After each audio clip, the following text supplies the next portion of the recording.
Mayong adlaw katawhan sa Dios sa Archdiocese sa Osamis. Akong timbayayod sa mga mag-uuma ug mga mananagat. Ako pong pasalamat sa katawhan sa Labo, sa parokya ni San Antonio Abad. Puwerteng daghan ng tao, pero mao lagi na tungod lagi kay namantas pandemic, ato gyapon nga gi-require ang mga tao nga mo scatter gyud, unya dili gyud mo magpaduol sa usag-usa. Unya ato po yun nga gi-maintain yun nga manghugas yun og kining alcohol.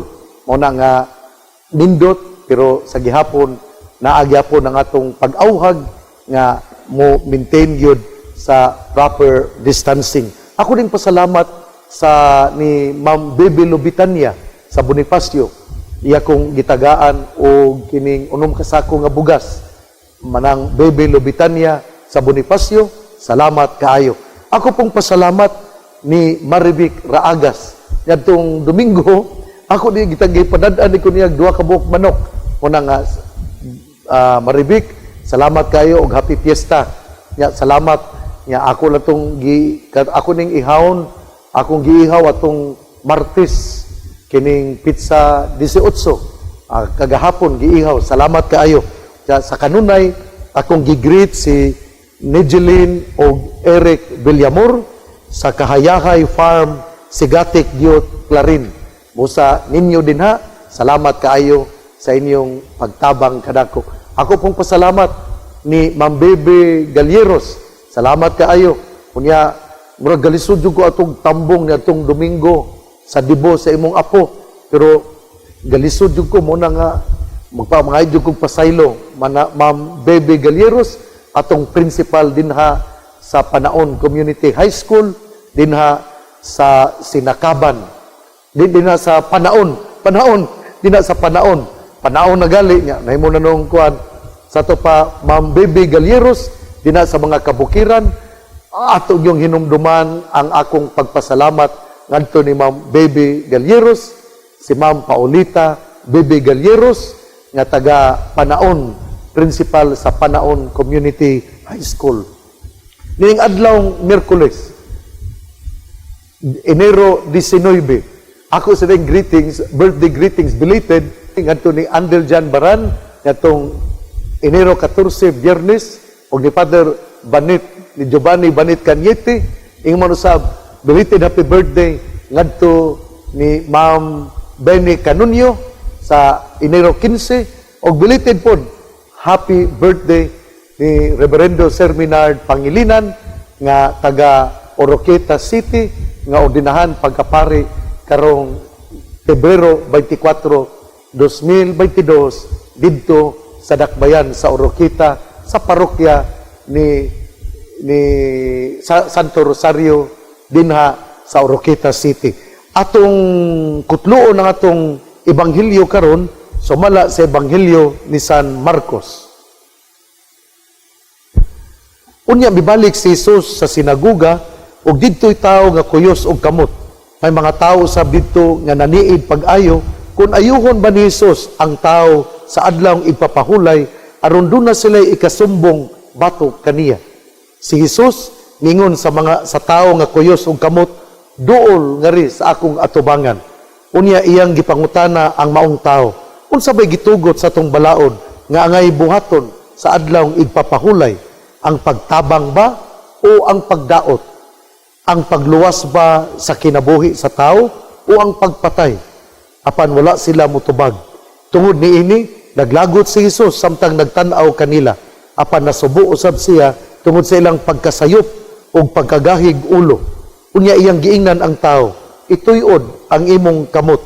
Gituyod sa tao ang iyang kamot ug naayo kini. Busa nanggula sa sinaguga ang mga Parisiyo ug nakikita dayon sa mga sakop sa pundok ni Herodes ug ilang gilaraw ang pagpatay kang Hesus. Ebanghelyo sa tong Ginoo. Daygon ikaw o Kristo. Una sa tanan, ako usa nga timbaya sa tanan nga mga matuuhon labi na sa mga debotos ni Senyor Santo Niño. Daghan pa kayo ta og mga magsaulog sa kapistahan ni Senyor Santo Niño. Mao na nga padayon kita sa ato nga debosyon, padayon kita sa atong pagtuo, gani karong Pitsa 24, muadto man ako, mumisa man ako, dinha sa dunay usa sa mga baryo sa Sinakaban, sa akong misahan, kay nakalimot man ko sa barangay, akong adtuan, kay Fiesta Manila ni Senyor Santo Niño. Unya, kining Pitsa 29 pod, Fiesta pod sa Tabid. Mana nga, padayon na po nining bulan sa Enero, ang atong pag-ila sa Batang Hesus, nga mao ang Santo Niño. Ang atong Ebanghelyo karon nindot kaayo o kining pagtulunan. Una, si Jesus niadto sa sinagoga. Nindot kayo ni ba kana bitawng pirmi guning gibalik-balik.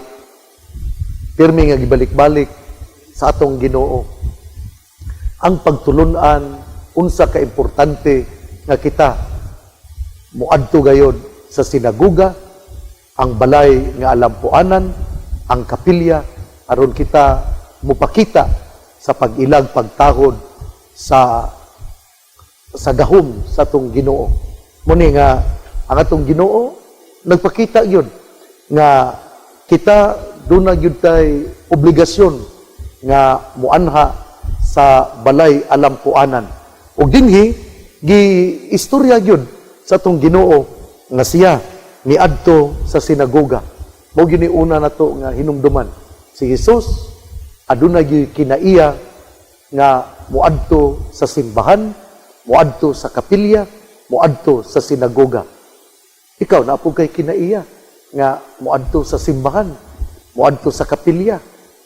Kada bang mulakaw ka, kinaiya man yun sa kami sa misnon, nga muagi sa kuta, mudagkot og kandila, mo istorya ni Mama Mary, imo ning gihimo. Maumanggod ni ang timaan sa atong debosyon. Kunya, kung kita nagpakita ni ini, ato usab nga gibansay ang kinabuhi nga gibansay sa atong Ginoo. Si Jesus niadto sa sinagoga, nibalik siya sa sinagoga, kunya didto muampo siya. Ya mao pud kini ang atong buhaton isip mga sumusunod sa atong Ginoo. Importante kay ni ato ning itudlo sa atong mga kabataan, ato ning isilsil silang alimpatakan. Ang kaimportante nga muadto og mobisita og muampo sa balay alampuanan, ang bag-ong sinagoga nga mo ang simbahan, ang kapilya. Unya, dili gyud ta makalimot nga muadto o mo istorya ni Mama Mary dinha sa Kuta Shrine dinhi sa Dakbayan sa Usamis. Mao man ni ang tatak misamis nun. Mao man ni ang tatak nga Ustaga Usamis. Muadto gayon ni Mama Mary, upakita gayon ni Mama Mary, mo istorya gayon sa Berhen sa Kuta, ug iyag yun nga iyagyag ang iyang kinabuhi, ang dagan sa iyang kinabuhi, tungod kay mauman kini ang usa ka misabisnon mo adto og mobisita ni Mama Mary dinha sa Kuta. Unya, sa dihang didto na si Jesus sa sinagoga, adunay tawo nga kuyos og kamot. Kini bang luoy gyud kayo na kanang ang kamot god ato biya ning gamiton aron pagtrabaho. Unya, kung ang imong kamot ni kuyos, nya wala na intaw umoy, sao na lang nimo pagtrabaho. Muna nga sa diyang nakadungog siya nga si Jesus tuwa sa sinagoga, ang tao pod nga dunay kuyos og kamot nagampo ug namatikdan ni Jesus ang iyang sitwasyon. Nindot kay ni ba? Pagtulunan po din natong tanan nga kita mubati og kaluoy sa mga tao nga nagkalisod-lisod. Bisan kun wala pa na siya muduol kanimo, bisan kun wala pa siya musangpit kanimo aron pagpangayog tabang, inaot unta nga imong kasing-kasing makaila o mo tabang sa mga tao nga nagkinahanglan sa panabang. Diha nakabantay si Jesus nga adunay tao nga kuyos og kamot. Mao pud unta kini ang atong kinaiya nga kadtong mga tao nga nagkalisod-lisod, atong silingan nga walay gikaon, atong silingan nga daghang kay mga anak, tabangan nato kay kini usa kini ka kinaiya nga muhatag kanato og panalangin ug madamlag. Ang taong matinabangon iya sa Ginoo, pero ang taong hakog iya sa kangitngit. Muna nga mutabang yun ta sa mga nagkalisod-lisod. Unya, sa diha na nga ginabantayan ni Jesus ang tao nga may kuyos ug kamot, ang mga tao pod, ang mga Pariseo nga adunay dautan ug hunahuna, ningon na yun sila, bantayan nato aron do na tay ikasumbong ngadto sa mga tao nga adunay gahom.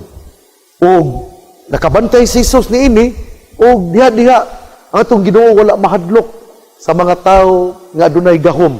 Iyang giingnan, iyang gipangutana ang katawhan, ug iyang gipaduol ang tao nga adunay kuyos ug kamot, ug iyang gipangutana ang katawhan.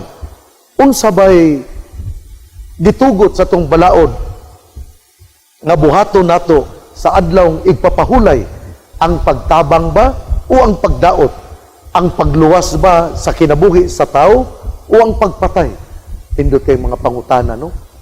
Unsa man gayon? Kay sa karaang testamento lagi, ang mga tao gidid-an nga muhimo og trabaho, kinigong pagtabang, hangang mo takos kag bugas, mo dala ka sa maong bugas, gatrabaho ka. Ya, gidili ka na sa karaang testamento. Mao man bitaw nga si Jesus sa atong miaging Lunes nga ebanghelyo, mingon nga giangkon nga siya mao ang bag-ong bino. Ug ang bag-ong bino nga mao si Jesus, ato gyud nga interpretahon ang maong balaod pinaagi sa mata sa paghigugma. Kay mao man kini ang balaod sa Bag-ong Testamento. Love your enemies, pray for your persecutors. Pero sa karaang testamento, ang gisgutan mao man nga unsay buhaton nga na kanimo, imo pod kining buhaton ngadto kaniya. Kung gihampak kag bato, imo pod siyang hampakon og bato. Kung gihampak kaniya og 2x2, okay ra pod nga imong hampakon siya og 4x4. Pero dili yun na pwede sa Bag-ong Testamento. Kaya ang Bag-ong Testamento, gahisgot man og gugma. Ug ang gugma, dili man makaako pagpasakit, pinaagi sa pagbakyaw sa iyang mga kamot.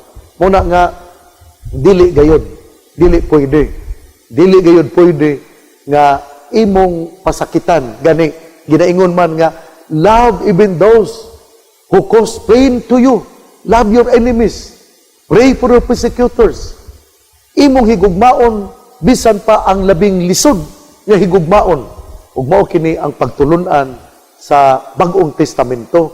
Ug dinhi atong makita, tungod kay gugma man ang naghari, gipakita ni Jesus nga bisan ba sa adlaw igpapahulay, kinahanglan nga kita mutabang ug dili kita mudaot ug mao na hinuoy sinugdanan sa kalisod sa uban. Mao na nga giayo ni Jesus sa laktod nga pagasulti, giayo ni Jesus ang tao nga may kuyos ug kamot. Ug diha ang mga Pariseo gigawas dayon sa sinagoga ug ila dayong giplano ang pagpatay kang Jesus. Pastila, no? Mga dautan yung hunahuna.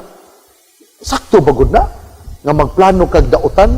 Labi na gayon nga magplano ka pagpatay sa atong Ginoo? Wa gyoy tao nga maayo nga magplano og dautan sa iyang isig katao. Ang mga Pariseo giisabot man nga mga batid sa balaod, mga magtutudlo sa balaod. Ang mga Pariseo pundok nga nakahibalo unsay mga pagtulunan ni Moises. Pero mga tigpa karon ingnon, maayo daw silang tao, pero doon na day dautan nga gapuyo silang kasing-kasing. Kaya ang maayo nga tao, ang buhaton, maayo man gyud. Tanawa ko ng imong mga leader din niya, kung mga maayo ba yun ng tao, ang mga leader nga mga maayo, unsay para sa iyang katawhan, ihatag. Pero kung ang mga ayuda, mga tabang nga sila ra ang midawat niini ug wala ipaambit sa lang isig katawo, mao ni ang mga bag-ong Pariseo, mga tigpakaron ingnon. Unsay para sa katawhan, ato gyud kining ihatag sa katawhan. Mao ni mitabang si Hesus sa tawo nga kuyos ug kamot, iyang giayo. Pero ang mga tawo nga mga Pariseo nga gatan-aw og unsay sayop nga buhaton ni Hesus, migawas dayon sa sinaguga o gaplano unsaon pagpatay si Hesus. Ang mga tawo nga maayo dili magplano og dautan. Kung nakadungog ka sa tawo nga maayo kuno pero gaplano og dautan, dili na siya maayo. Dautan ka nagkasing-kasing, itom ka na og kasing-kasing, ug dili ka na maayo nga siya atong buligan kung siya mudagan sa mudagan sa usa ka tungod kay siya usa ka politiko, unya nakabantay ka nga kini siya dautan, ayaw yun og butari. Kay ang tao nga dautan ay hinuon na may panahon nga siya mag-usab, pero hinaot unta. Kay ang gihisgutan gud dinhi sa ebanghelyo karon, ang mga tao man nga kahibalo sa balaod pero nanggawas dayon sa simbahan ug nagplano unsaon sa pagpatay kang Hesus. Ang mga tao nga magsigilag libak, magplano og dautan sa isig katawo, dili ka na maayo. Bisan pag mga kining nagplano og dautan, mga church leaders man mga JSK leader tingal ini, mga finance committee, mga PPC, mo na nga ato gyud nga susihon kung kinsa kining atong gitugyanan sa gahom aron atong makita kung ang ilang kinaiya bagyod nga Dios nun. O kinaiya nga Dios nun, ilag yung panalipdan ang tao nga buutan. Pero kung sila mga dautan, magplano gina sila unsaon nga malaglag ang uban nga katawhan nga uban kanila. Mao na nga nindot yung kaayo nga itong pagtulunan karon. Una, nga si Hesus nagbalik-balik sa sinaguga.